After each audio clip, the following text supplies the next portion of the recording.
Assalamualaikum warahmatullahi wabarakatuh. Hello guys, come back again with me. Perkenalkan, nama saya Siti Soleha Masruro. Panggil saja saya Leha. Dan di sini saya akan menjelaskan tentang materi pengertian, sejarah, dan aliran tarekat yang saya ambil dari buku Akhlak Tasawuf, Menyelami Kesucian Diri karya Dr. Lalu Muhammad Nurul Watoni, serta beberapa sumber lain tentang tarekat yang telah saya pelajari. Yang pertama yaitu pengertian tarekat. Secara bahasa, tarekat ini berasal dari bahasa Arab yang artinya itu jalan, metode atau cara. Nah, dalam konteks tasawuf, tarekat ini adalah jalan ruhani yang ditempuh seorang hamba untuk mendekatkan diri kepada Allah melalui tahapan-tahapan spiritual. Nah, menurut Dr. Lalu Muhammad Nurul Watoni, tarekat adalah proses bimbingan ruhani yang menekankan pembinaan hati, pembersihan jiwa, dan pelatihan batin agar seseorang bisa sampai pada derajat ma'rifatullah, yaitu pengenalan sejati kepada Allah. Hal ini sejalan dengan pendapat Profesor Abdul Hadi WM yang menyebut tarekat sebagai sistem pendidikan spiritual Islam yang terstruktur dan berlapis. Jadi mulai dari latihan-latihan zikir, mujahadah, hingga fana, yakni lenyapnya kesadaran ego dalam kehadiran Tuhan. Tarekat biasanya dijalankan dengan bimbingan seorang mursyid, yaitu guru spiritual yang telah mengalami sendiri perjalanan batin itu. Seorang mursyid ini bukan sekadar guru, tetapi pembimbing jiwa yang mengarahkan murid agar tidak tersesat dalam jalan menuju Allah.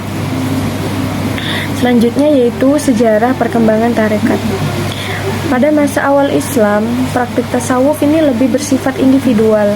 Jadi para sufi generasi pertama seperti Hasan al-Basri dan Rabi'ah al-Adawiyah hidup dalam kezuhudan dan pengabdian kepada Allah tanpa struktur tarekat yang formal. Namun, menurut Dr. Lalu, seiring berkembangan zaman dan meningkatnya minat terhadap latihan rohani, ajaran para sufi mulai disistematisasi, yaitu sistematis begitu.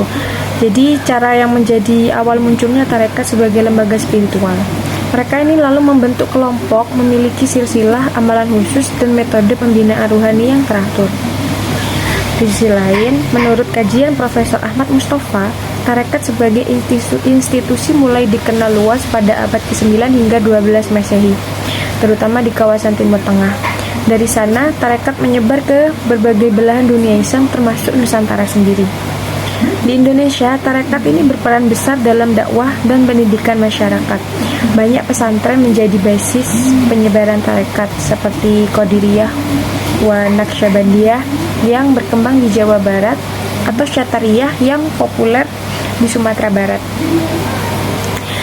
Yang selanjutnya yaitu aliran-aliran tarekat.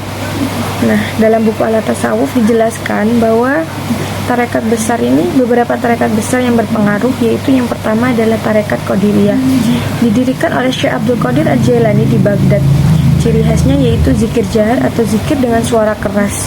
Tarekat ini juga sangat menekankan nilai ketawaduan, kasih sayang, dan pelayanan sosial.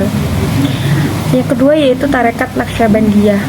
Ini berasal dari wilayah Asia Tengah dan dinisbahkan kepada Bahauddin Naqsyaband. Tarekat ini menekankan zikir kahfi atau zikir dalam hati. Jadi menurut Profesor Muhammad Amin Abdullah, Naqsyabandiyah ini menyeimbangkan syariat lahir dan penghayatan batin, menjadikan tarekat ini paling mudah diterima di kalangan masyarakat. Selanjutnya yaitu tarekat Syatariyah.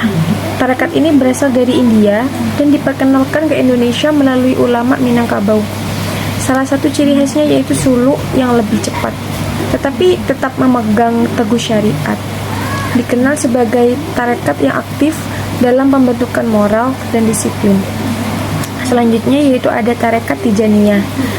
Tarekat ini muncul di Afrika Utara dan menekankan pada kecintaan kepada Nabi Muhammad SAW. Nah, salah satu amalannya yang khas adalah membaca sholawat Fatih. Tarekat ini banyak berkembang di Afrika dan juga sebagian wilayah Indonesia. Perlu diketahui juga, meskipun metode dan bentuk amalan berbeda, semua tarekat ini sejatinya mengarah pada satu tujuan, yaitu pembersihan jiwa dan kedekatan sejati kepada Allah Subhanahu wa taala. Jadi kesimpulannya, tarekat dalam ilmu tasawuf ini bukan sekadar amalan zikir, tetapi merupakan jalan ruhani yang sistematis melalui pembinaan batin, pengawasan mursyid, dan latihan yang terstruktur. Jadi seorang salik dipandu untuk mengenal dirinya hingga akhirnya mengenal Tuhannya. Jadi saya rasa sekian penjelasan dari saya. Kurang lebihnya mohon maaf apabila ada kesalahan kata atau pengucapan. Saya ucapkan terima kasih. Wassalamualaikum warahmatullahi wabarakatuh.